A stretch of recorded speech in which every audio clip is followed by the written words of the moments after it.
You parted ways with the bassist Victor. How come? Well, we had to. Uh, being in a live band means that you have to be a team player in addition to being an individual artist. Yeah. And if you can't really manage that balance, and if you can't understand what it takes of you, then it's simply not possible to go on.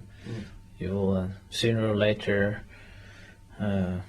get into insoluble problems regarding attitude and how the band work together and all that, and eventually it will start to have a destructive impact on the music and on your performance. And you can only go so far with a very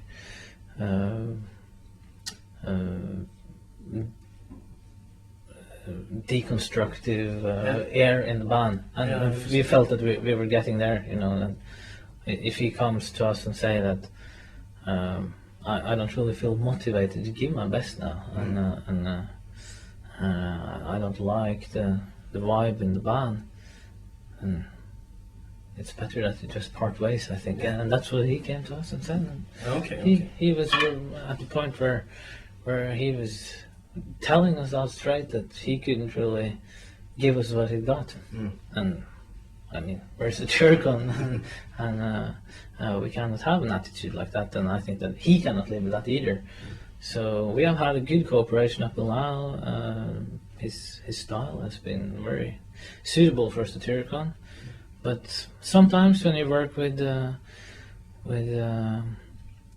musicians in a live band, you'll come to a point where the cooperation doesn't really work out anymore, and then you just have to end cooperation and part ways. That's what we did. It's nothing very dramatic. We would have hoped, to have a more stable lineup that could last for a while, but we will move on, and so will he.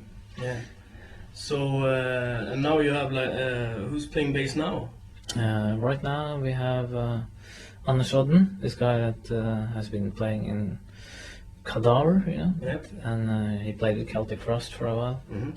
Very skilled musician, and he's good at both guitar and bass, and has a very profound musical understanding and a very solid platform.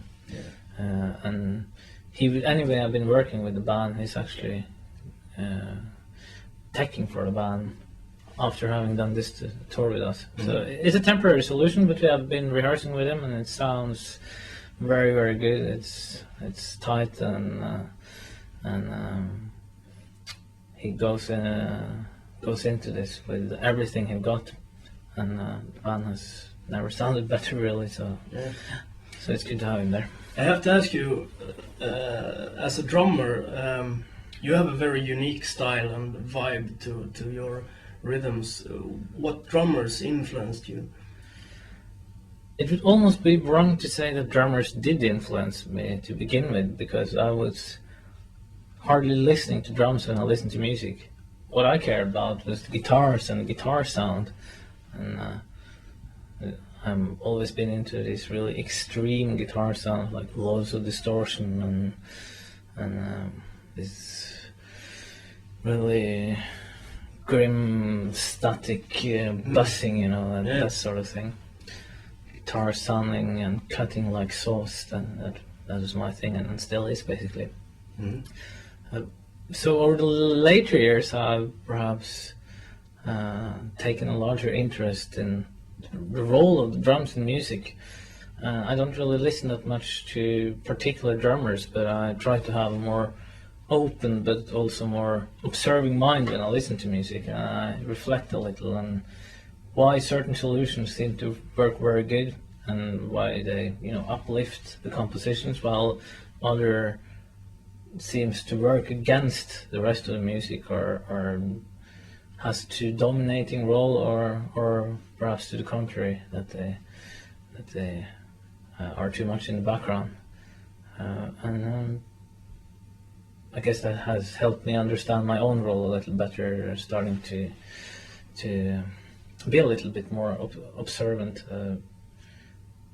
I like Fenris drumming a lot, Yeah. especially at and during Dark Throne's heydays, they were really rehearsing a lot, and I think his drumming is the drumming of a true musical genius. Yeah. Okay. All his solutions were so fitting with the music, Yeah. and Pretty even the simple solutions were carried out in a way that you understood that there's nobody doing this.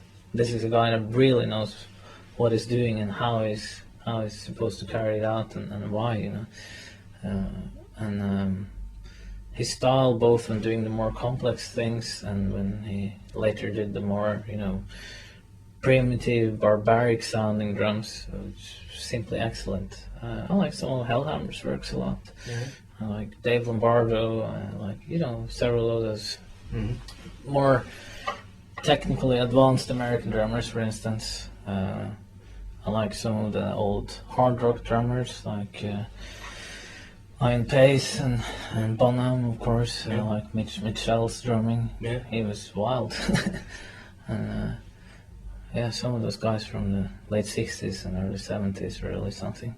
And I like Buddy Rich drumming a lot. Yeah, Buddy So, Rich, yeah. There you have a few names. Cool, yeah. You're starting your Scandinavian tour now with Gothenburg as the first show, right? Mm-hmm, that's right. What can we expect from tonight's show? You can expect a very firm and enthusiastic Satyricon that is truly on fire. You will get more of everything, basically, in comparison with what you have done before. The darkness is deeper, and the groovy parts are groovier, and the band is wilder than ever. We have gotten this new hunger that I think is having a strong mark on the live sets that we do now.